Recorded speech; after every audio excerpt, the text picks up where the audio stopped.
I hate sand, but probably not for the reasons you're thinking. To understand why sand has become such a terrible global evil, which requires total annihilation, we need to understand what makes sand such an important global commodity. Sand comes in a lot of different forms, for a lot of different uses. Sand's most prominent claim to fame is its extensive use in manufacturing, both as an abrasive and as a key ingredient in a little global addiction by the name of concrete. It's this latter use of sand which causes our big old sand problem, because those in the business of concrete require lots and lots of sand. Now this shouldn't be a problem since, well, as anyone who has ever been to a beach knows, there's an abundance of sand which frankly gets annoying very quickly.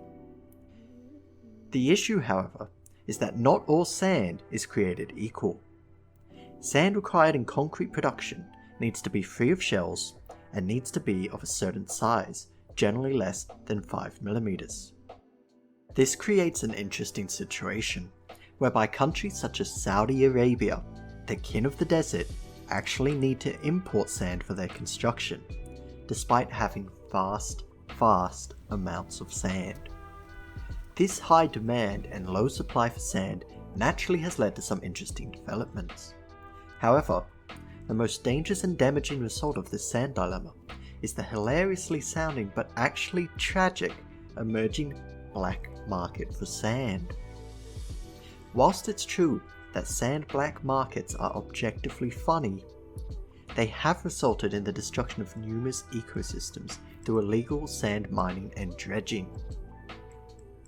In one instance in Jamaica, in 2008, 500 truckloads of sand were stolen overnight from a 400-meter stretch of beach at Coral Springs in northern Trelawney, resulting in the halting of a resort which was being planned for the region. In India, sand thieves are known by some as the Sand Mafia, and have been involved in a number of suspected killings, abuses, and other crimes against journalists, politicians, government officials, police, and others. They are in fact such a problem within India that a Tamil word, manakuli, has been created to refer to the criminals.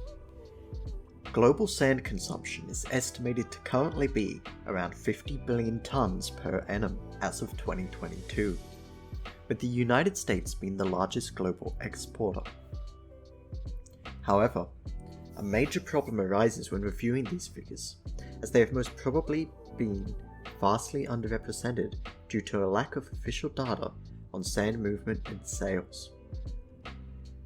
Global import figures for sand indicate far greater levels than those which are being exported, a clear indication that the industry remains elusive to government and bureaucratic agencies. It's clear, however, that sand is one of the greatest global commodities currently being sold by weight. And the global demand for sand is growing rapidly, and is expected to grow upwards of 40% by some estimates by 2050. Countries around the world have outlawed illegal sand mining and have put big penalties in place for those who undertake such actions.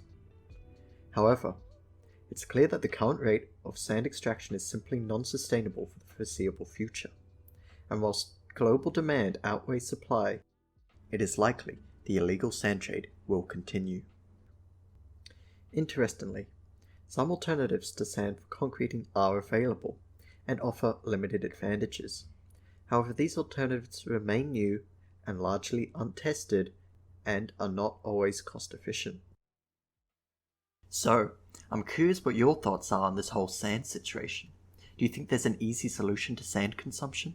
Or are you simply concerned with securing your local beach? Personally, I can't stand it. Let me know your thoughts down below. Thanks so much for staying tuned, and I'll see you next time.